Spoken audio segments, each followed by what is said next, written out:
Assalamu alaikum wandiraɓe bande mon Harouna Diop ari haaldude mon dalila haala ka noon woni ko rendude mon expérience puɗɗiɗo daneede he haare corona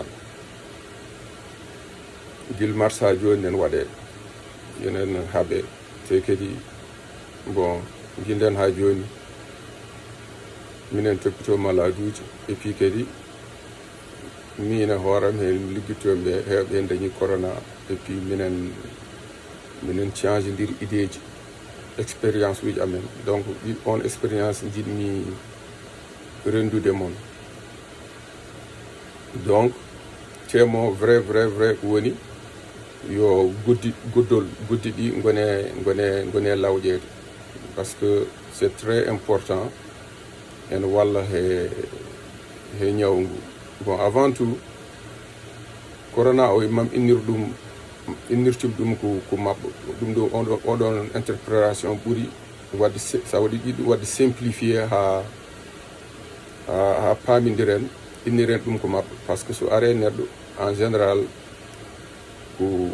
ko kono mabɓo wayni ko noon wayi te kadi ɗo e Amérique yimɓe heeɓi maayi hen à cause de guil ari ndey mumen avant jagguir ɗum ko mabɓe gone safrude ɗum comme mabɓe après guil gandata nde ko corona taw waɗi trop tard anani donc joni dutɗen seeɗa e no corona ardata e neɗɗo corona ardata ko yitere natire hinere natire hunuko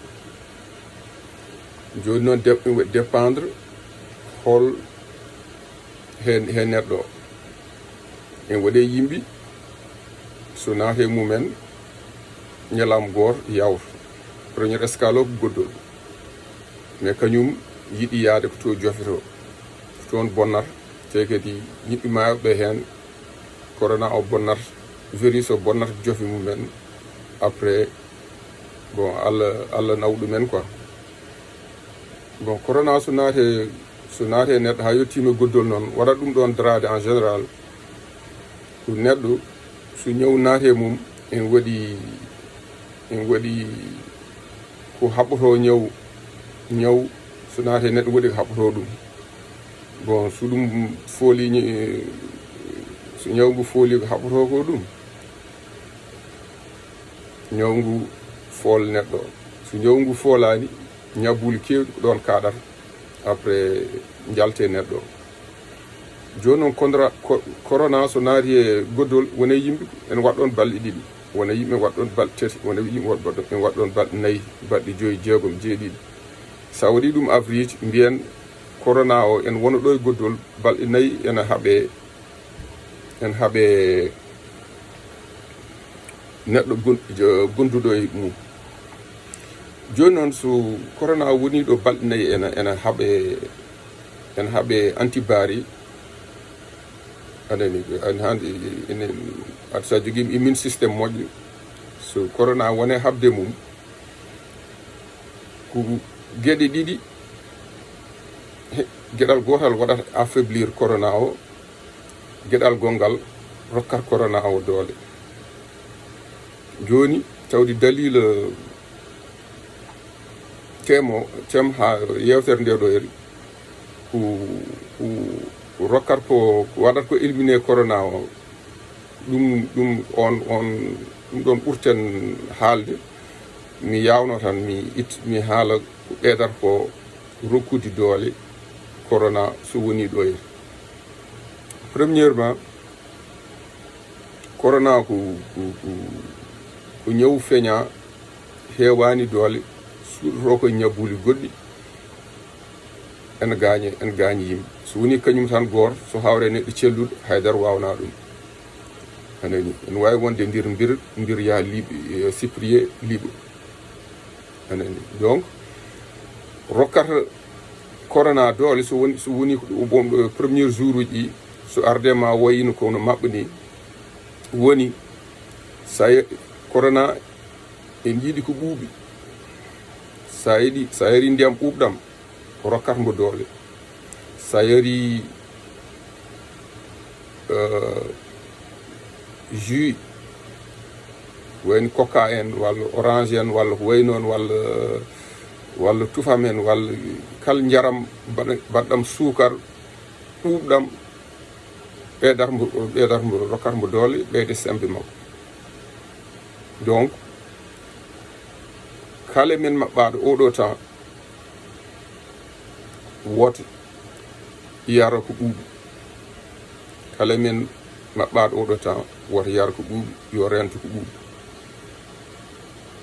Donc ɗum ɗon rokkata corona o doole so woni ɗonete. Joni noon jehen he ko ustata doole corona o. Ustata doole corona o ko yarde ko wuli.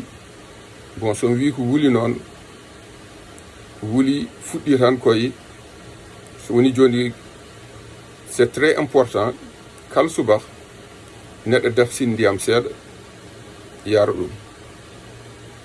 sa defsini ndiyam seeɗa jara ɗum, sa waɗi ɗum e pot taɗa wawi yarde ha gasa taw a dertinani. Par ce que sa wi ndiyam gulɗam woni yimɓi donkat ɗum famde quoi, par ce que ɓe cikkata fasna ndiyam ɗam ha ɓurtu quoi ndiyam gulɗam. Joni kala subaka neɗɗo so wawi wadde ndiyam gulɗam ɓiɗa hen limon mbaɗa ɗum subaka, mbaɗa ɗum hakkude ñalawma, mbaɗa ɗum e jamma. ɗum ɗon en waɗa éliminé corona o.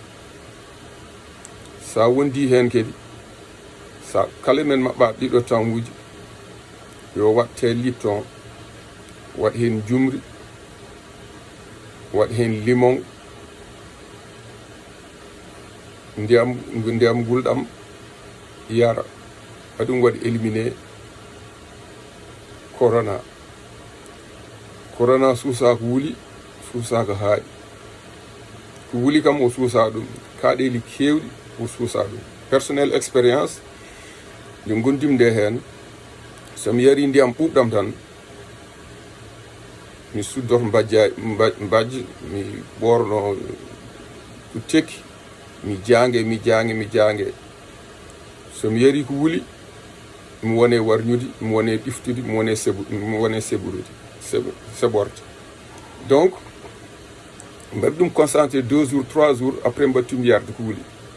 mbattimi yarde wuli jimi hen jaam ha ɗum yeehi. Bon joni miɗa vidéo juuti, donc mi haala ko ɓuri raɓɓide. Tous les temps yen jogo limon he men, enen mbaɗa te lipton gulɗo, enen ɓiɗi hen limon, so jogui jumdu mbaɗen hen. sen ngala hen mbaɗen ndiyam gulɗam, mbaɗen hen limon. sen ngala limon, ndiyam gulɗam ɓolam ene ustu ɗum. so ɗum yawti jinjeer en moƴƴi hen, horonpolle pasna ɗum ha pas, uroɗa ɗum en moƴƴi hen jara taw en wuli. so ɗum yawti oɗo koye docteur Gor Chinois ƴettimi ɗum, kanko o taƴat soble, après o feere hen ha guirɗe goy o ƴetta soble ɗe o waɗa hen laaƴ, o fasna ɗum, après o yara, o uro hen, après o ñaame laaƴ o seeɗa. ɗum ɗon en wallita. so ɗum yawti vinaigre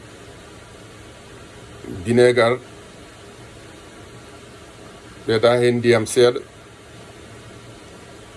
mbaɗa ɗum e goddol ma, gadda ɗum ha ɗoyir, lawƴa ɗoyir, wona wufƴade mais lawƴa goddol ngol, mbaɗa ɗum ɗon c'est très important. ɗum ɗon ƴettu ɗum koye mo ganduɗa pendant 4 mois kalno dewi liggey omo toppito nogas e 4 neɗɗo gonduɗo e corona. te o hakkude ɗo tan ɗo he ɗo o liggoto e neɗɗo. donc te kadi ko ɗo affaire uji fof ko ɗo goni. namdi momo no waɗi haw waɗi survivre ɗum ɗo yeta, kanko o wi ko vinaigre o ƴettata. bon sage femme Gor on mi namnimi ɗum, koye ICU liggoto wi kañum ko ndiyam waɗata waɗ hen lamɗam lawƴo goddol mum. On aussi ko ɗum ɗon wi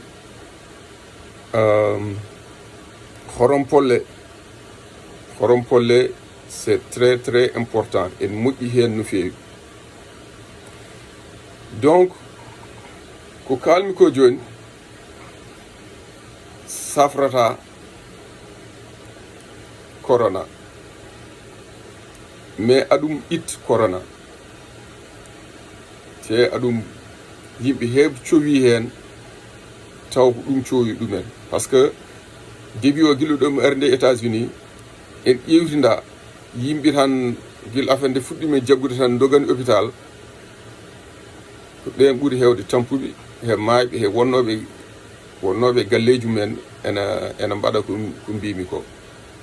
Encore aɗum safrata corona mais aɗum ittu corona.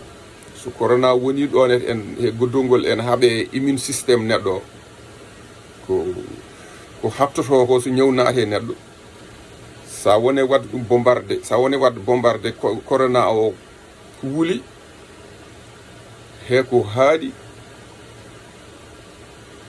corona o doole mum ustoto immune système neɗɗo foolo corona o yalte neɗɗo. ɗum ɗon min ko ɗum ɗo cafririmi te mbeɗa wasi moon onon kala bawɗo yo wat ɗum ɗon en.